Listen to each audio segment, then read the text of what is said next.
Welcome back to commerce nation guys, myself Abid. आपको बता देना चाहता हूं कि सीवीटी 2023 में ऐसे बहुत सारे बदलाव किए गए हैं जो आपको नहीं मालूम होंगे। आपको बता देना चाहता हूं कि पिछली बार से और इस बार के सब्जेक्ट जो कि जर्नल टेस्ट में, इसमें बहुत सारी चीजें चेंजेस किए गए हैं। वो क्या क्या चीजें चेंज हुई हैं जिसे आपको जानना बहुत जरूरी है, उसी के बारे में बेसिकली अपन बात करने वाले हैं। आपको बता देना चाहता हूं कि पिछली बार जब सीवीटी 2022 हुआ था तो उसमें आपके जर्नल टेस्ट में जो क्वेश्चंस पूछे जाते थे वो 75 क्वेश्चन पूछे जाते थे, जिसमें से आपको 60 क्वेश्चन अटेम्प्ट करना होता था। 60 क्वेश्चन अटेम्प्ट करने होते थे और एक क्वेश्चन का मार्क्स 5 था, नेगेटिव मार्किंग 1 नंबर का था।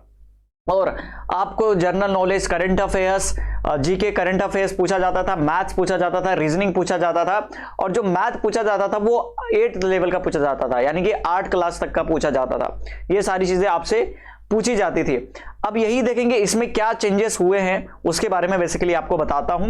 तो जो अपने को बदलाव देखने को मिला है उन सारी चीजों को। और हाँ, अगर पहली बार चैनल पे आओ तो सब्सक्राइब कर देना और ये इस वीडियो को दोस्तों के साथ शेयर भी कर देना ताकि उनको भी पता चल जाए कि क्या बदलाव हुआ है, कैसे पढ़ना है, राइट। और अगर आप कोर्स ज्वाइन करना चाहते हो तो हमारा ऑनलाइन और या फिर ऑफलाइन दोनों माध्यम से आप कोर्स को ज्वाइन भी कर सकते हो। नंबर यहां पर दिया गया। चलो आपको दिखा देता हूं, ठीक है।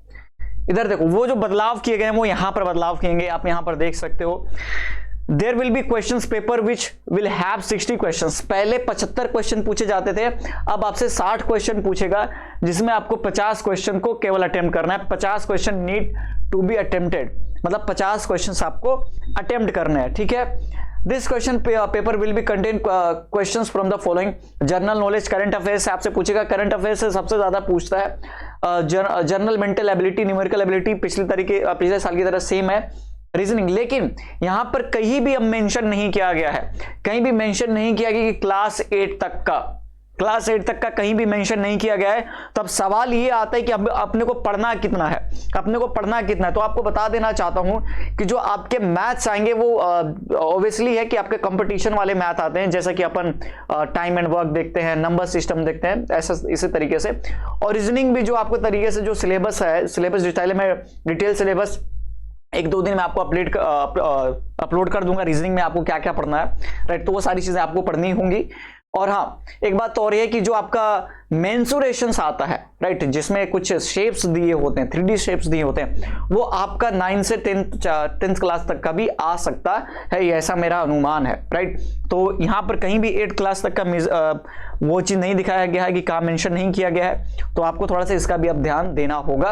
और हाँ, तैयारी बहुत जोरों शोर से करनी है, क्योंकि इसमें 60 क्वेश्चन आते हैं, सबसे ज्यादा मार्क्स यहीं पे इसी में होते हैं, क्योंकि जो बाकी जो सब्जेक्ट होता है ना वो आप 12th में पढ़ चुके होते हैं। लेकिन ये जो जनरल टेस्ट होता है, जनरल टेस्ट सबके लिए नया होता है, इसलिए जो मैं बोल सकता हूं कि जो सीट डिसाइडर होते हैं वो कहीं ना कहीं इसी की वजह से ये इसमें बहुत इंपॉर्टेंट रोल प्ले करता है, राइट। ये चीज भी पता होनी चाहिए आपको, तो इसके ऊपर ध्यान रखना और तैयारी जोरों शोर से कर दो। और अगर कोर्स ज्वाइन करना चाहते हो तो आपके पास ही दिया गया नंबर है, इस पे फोन कर लेना। मिलेंगे नेक्स्ट वाली वीडियो में, तब तक टेक केयर, बाय बाय। ख्याल रखना। जो भी दिक्कत परेशानी आती है कमेंट सेक्शन में पूछ लेना। Bye bye.